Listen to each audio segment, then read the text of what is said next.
ಬಂದಿರತಕ್ಕಂತಹ ಎಲ್ಲ ಬ್ರಾಹ್ಮಣರು ಯಜಮಾನನಿಗೆ ಧಾರೆ ಎರೆದು ಕೊಟ್ಟಿದ್ದಾರೆ.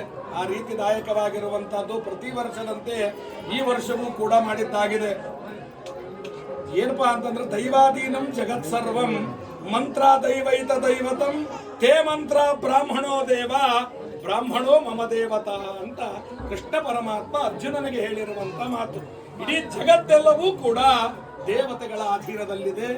ಆ ದೇವತೆಗಳೆಲ್ಲರೂ ಕೂಡ ಮಂತ್ರದ ಅಧೀನದಲ್ಲಿದ್ದಾರೆ. ಮಂತ್ರವೆಲ್ಲವೂ ಕೂಡ ಬ್ರಾಹ್ಮಣನ ಬಾಯಿ ಒಳಗಡೆ ಅಧೀನ. ಅಂತಹ ಬ್ರಾಹ್ಮಣರು ಯಾರು ನಿಮ್ಮ ಮನೆಗೆ ಬಂದು ವ್ಯವಸ್ಥಿತದಾಯಕವಾಗಿರುವಂತಹ ಎಲ್ಲ ಪೂಜಾ ಪುನಸ್ಕಾರ ಹೋಮ ಹವನ ಮಂತ್ರ ಪುಷ್ಪ ಏನ್ ಮಾಡ್ತಾರೆಯೋ ಅವರೇ ನನ್ನ ದೇವರು ಅಂತ ಕೃಷ್ಣ ಪರಮಾತ್ಮ ಅರ್ಜುನನಿಗೆ ಹೇಳಿರುವಂತ ಮಾತು. ಸಂತೋಷ್ ಭಟ್ರು, ಅನಂತ ಭಟ್ರು, ದಾಸ್ ಭಟ್ರು, ಕುಲಕರ್ಣಿಯವ್ರ ಮನೆಗೆ ಹೇಳೋ ಮಾತಲ್ಲ ಏನ್ರಿ, ಸರಿಯಾಗಿ ತಿಳ್ಕೊಳ್ಬೇಕು. ಯಾಕಂದ್ರೆ ಬ್ರಾಹ್ಮಣರು ಅಂತ ಅಂದ ಮೇಲೆ ಅವರು ನಿಮಗೋಸ್ಕರವಾಗಿ ಹುಟ್ಟಿರ್ತಕ್ಕಂಥವ್ರು. ನಿಮ್ಮ ಯಶಸ್ಸನ್ನು ಬಯಸುವುದಕ್ಕೋಸ್ಕರವಾಗಿನೇ ಬ್ರಾಹ್ಮಣರು ಹುಟ್ಟಿರೋದು. ವೈದಿಕ ಬ್ರಾಹ್ಮಣರು ನಿಮಗೋಸ್ಕರವಾಗಿ ಗಂಟ್ಲ ಹರ್ಕೊಂಡು ಯಾಕೆ ಮಂತ್ರ ಹೇಳ್ಬೇಕು ನಾವು? ನಿಮಗೋಸ್ಕರವಾಗಿ, ನಿಮಗೆಲ್ಲ ಒಳ್ಳೇದಾಗ್ಲಿ, ಚಲೋ ಆಗ್ಲಿ. ಇಷ್ಟು ಜನ ನಮ್ಮ ಮನೆಗೆ ಬಂದು ಸಾವಿರಾರು ಜನ, ಲಕ್ಷಾನುಗಟ್ಲೆ ಜನ ಬಂದು ಹೋಗ್ತಾರೆ. ಬರೇ ಹೊಸ್ಲಿ ನಮಸ್ಕಾರ ಮಾಡಿ ಹೋಗ್ತಾರೆ. ಯಾಕೆ ಹೋಗ್ತಾರೆ? ಅವ್ರ ಮನೆ ನೋಡಿ ಹೋಗ್ತಾರನ್ನೇ, ಕುಲಕರ್ಣಿ ಅವ್ರು ನೋಡಿ ಬರ್ತಾರೇನು? ಸಾಧ್ಯನೇ ಇಲ್ಲ. ಆ ಭಗವಂತನನ್ನು ಅವನು ಬಹಳ ವ್ಯವಸ್ಥಿತದಾಯಕವಾಗಿ ಕೂತ್ಕೊಂಡಿದ್ದಾನೆ. ಸುಮ್ಮನೆ ನಾವು ತಿಳ್ಕೊಳ್ಬಾರ್ದು. ಇಷ್ಟು ಜನ ಬಂದು ಹೋಗ್ತಾರೆ ಅಂತಂದ್ರೆ ಅವನ್ ಏನೋ ಒಂದು ಪವಾಡ ಇದೆ ಅಂತ ಅರ್ಥ ಉಂಟು ಅಲ್ವಾ? ಕೃಷ್ಣೇಂದ್ರ ಗುರುಗಳ ಅನುಗ್ರಹದ ರೂಪಕವಾಗಿರುವಂತಹದ್ದು ಕಳೆದ 199 ವರ್ಷದಿಂದ ಮಾಡ್ಕೋತಾ ಬಂದಾರ ಕುಲಕರ್ಣಿಯವರು ಮಂತ್ಯಂದೊಳಗಡೆ. 199 ವರ್ಷ ಆತ ಇವತ್ತಿಗೆ ಅಲ್ವಾ? ಮುಂದಿನ ವರ್ಷ ಮಾಡೋದು 200 ವರ್ಷ ಆಗ್ತದೆ, ಹೌದಲ್ರಿ ಕಿರಣ್ ಅವರೇ? ಆ ಮೂಲಕವಾಗಿರುವಂತದ್ದು ಬ್ರಾಹ್ಮಣರನ್ನು ಸಂಪೂರ್ಣವಾಗಿ ನೀವು 3 ದಿವಸಗಳ ಕಾಲ ಅವ್ಯಾಹತವಾಗಿ ವ್ಯವಸ್ಥಿತವಾಗಿ ನಮಗೆ ಒಳ್ಳೆ ಉಪಚಾರಾದಿಗಳನ್ನು ಮಾಡಿದ್ದೀರಿ. ಒಳ್ಳೆ ರೀತಿಯಿಂದ ಊಟಕ್ಕೆ ಹಾಕಿದ್ದೀರಿ ಅಲ್ವಾ? ಬ್ರಾಹ್ಮಣೋ ಭೋಜನ ಪ್ರಿಯ ಅಲ್ಲ, ಅದು ಬಹುಜನ ಪ್ರಿಯ ಅಲ್ವಾ? ಆ ರೀತಿ. ಯಾಕಂದ್ರೆ ನಾವು ಒಪ್ಪತ್ತು ಊಟ ಮಾಡಿರ್ತೀವಿ. ಈ ಸರಿ ಅಂತೂ ಬಹಳ ಕಟ್ಟ ಅಂದ್ರೆ ಕಟ್ಟ ಮಾಡಿದ್ದೀವಿ ನಾವು ಎಲ್ಲರೂ ಕೂಡ ವ್ಯವಸ್ಥಿತವಾಗಿ. ಯಾಕಂದ್ರೆ ಒಳ್ಳೇದಾಗಬೇಕು, ಚಲೋ ಆಗಬೇಕು. ನಾವು ಮಾಡ್ತಕ್ಕಂಥದ್ದು ಎಲ್ಲ ಜನರಿಗೂ, ನಾವು ಇಲ್ಲಿ ಬರೇ ತಂಪಿನಾಗ ಫ್ಯಾನ್ ಹಚ್ಕೊಂಡು ಕಿಟಕಿ ತಕ್ಕೊಂಡು ಗಾಳಿ ತಕ್ಕೊಂಡು ನಮಗೆ ಹೆಂಗ್ ಬೇಕೋ ಹಂಗ ವ್ಯವಸ್ಥೆ ಮಾಡ್ಕೊಂಡು ನಾವು ಪೂಜೆ ಮಾಡ್ತೀವಿ. 3 ತಾಸು 4 ತಾಸು ಕ್ಯೂ ಹಚ್ಚಿ ಬಂದಿರ್ತಾರ. ಅವ್ರಿಗೆ ಹೆಚ್ಚಿನ ಫಲ ಇರ್ತದ, ಅವ್ರಿಗೆ ಹೆಚ್ಚಿನ ಫಲ ಇರ್ತದ. ನಾವು ಮಾಡಿರುವಂಥದ್ದು ಕುಲಕರ್ಣಿ ಅವರು ಹೇಳಿದ್ರು ಬೆಳಿಗ್ಗೆ ನಿನ್ನೆ ಪುಣ್ಯವಾಚನ ಮಾಡಿಸ್ಕೋಬೇಕಾದ್ರೆ ಎಲ್ಲ ಗುರುಗಳಿಗೂ ಒಳ್ಳೆಯದಾಗ ಗುರುಗಳೇ ಆ ರೀತಿ ಮಾಡ್ರಿ ಹೇಳಿ ಅಲ್ವಾ? ಲೋಕ ಕಲ್ಯಾಣಾರ್ಥಕವಾಗಿರ್ತಕ್ಕಂತಹ ಈ ಎಲ್ಲ ಕೈಂಕರ್ಯಗಳು 3 ದಿವಸಗಳ ಕಾಲ ಮಾಡಿರ್ತಕ್ಕಂತಹ ಎಲ್ಲ ಕೈಂಕರ್ಯಗಳು ಅವರಿಗೆಲ್ಲರಿಗೂ ತಡ್ತದೆ. ಇಡೀ ಚಪ್ಪಿ ಗ್ರಾಮಕ್ಕೆ ತಡ್ತದೆ. ಅದಕ್ಕೆ ಉತ್ತರೋತ್ತರವಾಗಿರ್ತ ಶ್ರದ್ಧೆಯಿಂದ ಭಕ್ತಿಯಿಂದ ಮಾಡಬೇಕು. ನಮ್ಮನ್ನ ಭಗವಂತ ಏನು ಕೇಳೋಂಗಿಲ್ರಿ. ನಮ್ದು ಕಾರು ಬಂಗ್ಲೆ ಗಿಂಗ್ಲೆ ಕಾರು ದುಡ್ಡು ಪಡ್ಡು ಕೇಳ್ತಾನೆ ಅಂತಿಕೊಂಡಿರಿ, ಸಾಧ್ಯನೇ ಇಲ್ಲ. ನಮ್ಮನ್ನು ಭಗವಂತ ಏನ್ ಕೇಳ್ತಾನೆ? ನಿನ್ನ ಅಂತಃಕರಣದಲ್ಲಿರುವಂತಹ ಭಕ್ತಿ ಮಾತ್ರ ಅವನಿಗೆ ಭಗವಂತನೇ ಬೇಕಂತೆ. ಆ ರೀತಿದಾಯಕವಾಗಿರುವಂತಹ ಭಗವಂತನನ್ನು ನಾವು ಸಂಪೂರ್ಣವಾಗಿ ಬ್ರಾಹ್ಮಣರು ವೇದೋಕ್ತ ಪ್ರಕಾರಕವಾಗಿ 3 ದಿವಸಗಳ ಕಾಲ ಬಹಳ ಒಳ್ಳೆ ರೀತಿಯಿಂದ ಸೇವೆಯನ್ನು ಮಾಡಿದ್ದೇವೆ. ನನ್ನ ಒಂದು ಅನಿಸಿಕೆಯ ಮೇಲೆ ಹೇಳಬೇಕಾತಂದ್ರೆ ಕಳೆದ 29 ವರ್ಷಗಳಿಂದ ಬರ್ತಾ ಇದೆ. ಇದು 30ನೇ ವರ್ಷ ನಂದು ಬಂದಿತ್ತು. 1 ವರ್ಷನೂ ಕೂಡ ತಪ್ಪಿಲ್ಲ. ನನಗಿನೂ ಅಗ್ರಿ ಸೀನಿಯರ್ ಆಗಿರ್ತಕ್ಕಂಥವರು 38 ವರ್ಷಗಳಿಂದ ಸೇವೆ ಮಾಡ್ಕೋತಾ ನಮ್ಮ ಅನಂತ ಹಂಪಿಹೊಳಿಯವರು ಬಂದಿದ್ದಾರೆ. 42 ವರ್ಷಗಳ ಕಾಲ.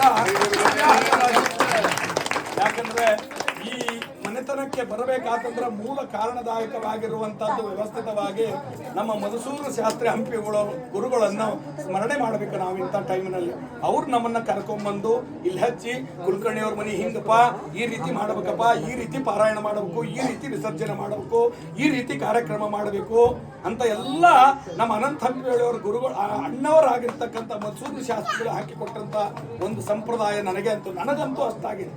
ಅದಕ್ಕೋಸ್ಕರ ನಾನು ಅಪ್ಪನಿಗೆ ಹಗಲೆಲ್ಲ ಹೇಳ್ತಿರ್ತೀನಿ, ಆ ಗುರುಗಳು ಯಾವಾಗ ಬರ್ತಾರೆ ನನಗೆ ತಿಳಿಸು ಅಂತಂದು. ನಮ್ದೆಲ್ಲ ಪೂಜೆ ಗೀಜೆ ಮುಗಿದ್ಮೇಲೆ ಗುರುಗಳನ್ನ ಕರೆಸು ಅಂತ. ಯಾಕಂದ್ರೆ ನಾವು ಅವ್ರಿಗೆ ಶಿಷ್ಯಂದ್ರ ಆಗೀವಿ. ಆದ್ರೆ ನಾವು ಎಷ್ಟೋ ಶಿಷ್ಯಂದ್ರಾದರೂ ಕೂಡ ನಾವು ಮಾತಾಡಬೇಕಾದ್ರೆ ಅಥವಾ ಒಂದು ಏನಾದ್ರು ಮಂತ್ರ ಗಿಂತ್ರ ಎಲ್ಲ ಪ್ರಯೋಗ ಎಲ್ಲ ಮಾಡಬೇಕಾದ್ರೆ ಅಗದಿ ಕಂಡು ಹಿಡಿತಾರೆ, ಎಲ್ಲಿ ತಪ್ಪು ಹೇಳ್ತಾ ನೀವ ಅಂತಂದು ಹೇಳಿ. ಅಂಥ ಗುರುಗಳು ಅವರು ನಮಗೆ ವ್ಯವಸ್ಥಿತವಾಗಿರ್ತಕ್ಕಂಥವ್ರು. ಅಂಥವರೆಲ್ಲ ನಮಗೆ ಮಾರ್ಗದರ್ಶನ ಮಾಡಿ ಈ ಮನೆತನದಲ್ಲಿ ಉತ್ತರೋತ್ತರವಾಗಿರ್ತಕ್ಕಂಥ ಎಲ್ಲರಿಗೂ ಕೂಡ ಅನುಗ್ರಹ ಆಗುವ ಹಾಗೆ ಮಾಡಿದ್ದಾರೆ. ಇನ್ನೊಂದು ಮಾತು ಹೇಳಬೇಕಾಗಿದೆ, ಏನಪ್ಪಾ ಅಂತಂದ್ರೆ ವಾಸ್ತವಿಕವಾಗಿರುವಂತಹ ಸಾಧು ಸತ್ಪುರುಷರು, ಸನ್ಯಾಸಿಗಳು, ಯತಿಗಳು, ಬ್ರಾಹ್ಮಣರು ಎಲ್ಲರೂ ಕೂಡ ಸಾಧು ಸತ್ಪುರುಷರ ಹೃದಯ ಕುಸುಮಕ್ಕಿಂತಲೂ ಕೋಮಲವಾಗಿರ್ತದಂತೆ. ಒಂದು ಸರಿ ಜೋರಾಗಿ ನೀವು ಹೊಡೆದ್ರಿ ಅಂದ್ರೆ ಆ ಭಾಗ ನೋವು ಇರ್ತದೆ ಅಷ್ಟೇ. 10 ನಿಮಿಷ ಆಗಿ ಅದು ಹೋತು ಅಂತಂದ್ರೆ ನಿಮ್ಮನ್ನು ಮರ್ತೇ ಬಿಡ್ತಾರೆ. ಆದರೆ ಮನಸ್ಸಿಗೆ ನೋವು ಆಗುವ ಹಾಗೆ ಯಾರಾದ್ರೂ ಏನಾದ್ರೂ ಮಾಡಿದ್ರಿ ಅಂದ್ರೆ ವ್ಯವಸ್ಥಿತವಾಗಿ ಚೆಪ್ಪಿ ವರಸಿದ್ಧಿ ವಿನಾಯಕನ ಸೇವೆಯಲ್ಲಿ ಇರ್ತಕ್ಕಂಥ ಬ್ರಾಹ್ಮಣರಿಗೆ ಏನಾರ ಮಾಡಿದ್ದೇ ಖರೆ ಆಯ್ತು ಅಂತಂದ್ರೆ ವ್ಯವಸ್ಥಿತವಾಗಿರುವಂತಹ ಅನುಗ್ರಹ ಆಗುವುದಿಲ್ಲ. ಬಹಳ ಜಾಗೃತರಾಗಿರಿ. ನಾವು ಅಷ್ಟು ಕಂಡೀಷನ್ಯಾಗೇ ಹೇಳ್ತಾ ಇರ್ತೀನಿ, ಹಂಗೆ ಸುಮ್ಮನೆ ಹೇಳೋಂಗಿಲ್ಲ. ಯಾಕಂದ್ರೆ ನಾವು ಯಾರಿಗೂ ಹೆದರೋಂಗಿಲ್ಲ. ನಾನಂತೂ ಯಾವನಿಗೂ ಹೆದರಂಗಿಲ್ಲ. ಅವನು ಇದ್ದಾರಲ್ಲ, ಅವನಿಗೊಬ್ಬನಿಗೆ ಹೆದರೋದು ನಾನು. ವ್ಯವಸ್ಥಿತವಾಗಿರುವಂತಹ ಅವನಿಗೆ ಹೆದರಬೇಕು ಎಲ್ಲರೂ. ಯಾಕಂದ್ರೆ ಹಂಗಿದೆ ರೀ, ಹಂಗೆ ಸೇವಾ ಮಾಡಿದ್ದೀವಿ ನಾವು, ಆ ರೀತಿ ಇದ್ದೇವೆ, ವ್ಯವಸ್ಥಿತವಾಗಿರ್ತೇವೆ, ಆ ರೀತಿಯಿಂದ ಭಗವಂತನನ್ನು ಸೇವೆ ಮಾಡಿದ್ದೇವೆ. ಇರಲಿ, ಆ ಪ್ರಕಾರಕವಾಗಿರುವಂತಹ ಎಲ್ಲ ಮನೆತನದಲ್ಲಿ ಇರ್ತಕ್ಕಂತಹ ಪ್ರತಿಯೊಬ್ಬರಿಗೂ ಕೂಡ ಅನುಗ್ರಹ ಆಗಲಿ. ಅವರವರ ಕಾರ್ಯಗಳು ಮತ್ತು ಬೇಡಿಕೆಗಳು, ಇಷ್ಟಾರ್ಥ ಫಲಾದಿಗಳು ಸಂಪೂರ್ಣವಾಗಿ ಕೈಗೊಳ್ಳಲಿ. ಇಲ್ಲಿ ಬಂದಿರತಕ್ಕಂತಹ ಸಾವಿರಾರು ಜನರ ಎಲ್ಲರ ಭಕ್ತರ ಆ ಮನಸ್ಸಿನ ಒಂದು ಅಂತರಾಳದ ಒಂದು ಬೇಡಿಕೆಯನ್ನು ಆ ಭಗವಂತ ಪೂರೈಸ್ತಾನೆ. ಹಂಗೆ ಸುಮ್ಮನೆ ನಿಮ್ಮ ಮನೆ ಬಾಗಿಲಿಗೆ 10,000, 50,000, ಲಕ್ಷಗಟ್ಟಲೆ ಜನ ಬಂದು ಕಿಲೋಮೀಟರ್ ಗಟ್ಟಲೆ ಪಾಳೆ ಹಚ್ಕೊಂಡು ನಿಂದ್ರೋಂಗಿಲ್ರಿ. ಇದು ನಮ್ಮ ಮನಿ, ಇದು ವ್ಯವಸ್ಥಿತ ನಮ್ಮ ಮನಿ ಅಂತ ಹಚ್ಕೊಂಡು ಏನು ಮಾಡ್ತೀವಲ್ಲ ಅದಕ್ಕೆ ಬಹಳ ಪ್ರಾಮುಖ್ಯತೆ ಇರ್ತದೆ. ಅದಕ್ಕೋಸ್ಕರವಾಗಿರುವಂತಹ ನನಗೆ ಅನುಭವ ಆಗಿದೆ ರೀ. ನನಗೆ ಈ ಚಪ್ಪಿ ಗಣಪಂದು ಮಾತ್ರ ವ್ಯವಸ್ಥಿತವಾಗಿರುವಂಥದ್ದು ನಾನು ಅನುಭವ ಆಗಿರ್ತಕ್ಕಂಥದ್ದು ಒಂದೊಂದ ನಿಮಗೆ ಹೇಳ್ಕೋತಾ ಹೋದೆ ಅಂದ್ರೆ ಹೌದು ಬಾ ಖರೆ ಅದ ಇಲ್ಲಿ ಅಂತ ಗೊತ್ತಾಗ್ತದೆ. ನನಗೆ ಆಗಿದೆ. ಅದಕ್ಕೋಸ್ಕರನೇ ಹೇಳ್ತೇನೆ, ಪ್ರತಿ ವರ್ಷವೂ ಕೂಡ ನಾವಿಷ್ಟೆಲ್ಲ ಹೇಳ್ತಾ ಇರ್ತೇವೆ. ಆ ಯಜಮಾನರೂ ಕೂಡ, ಯಜಮಾನರಾಗಲಿ ಅಥವಾ ಅವರ ಧರ್ಮ ಪತ್ನಿಯವರಾಗಲಿ, ಮಕ್ಕಳಾಗಲಿ, ಎಲ್ಲ ಸಂಬಂಧಿಕರಾಗಲಿ ಒಳ್ಳೆ ಭಾವನೆಯಿಂದ, ಒಳ್ಳೆ ಗೌರವದಿಂದ ವರ್ತಿಸಿ ನಮ್ಮನ್ನೆಲ್ಲರನ್ನೂ ಕೂಡ ಅದೇ ರೀತಿ ನೋಡ್ಕೊಂಡಿದ್ದಾರೆ ಅಲ್ವಾ. ಅದಕ್ಕೆ ಉತ್ತರೋತ್ತರವಾಗಿರುವಂಥ ನಿಮಗೆಲ್ಲರಿಗೂ ಕೂಡ ಅನುಗ್ರಹ ಆಗಲಿ.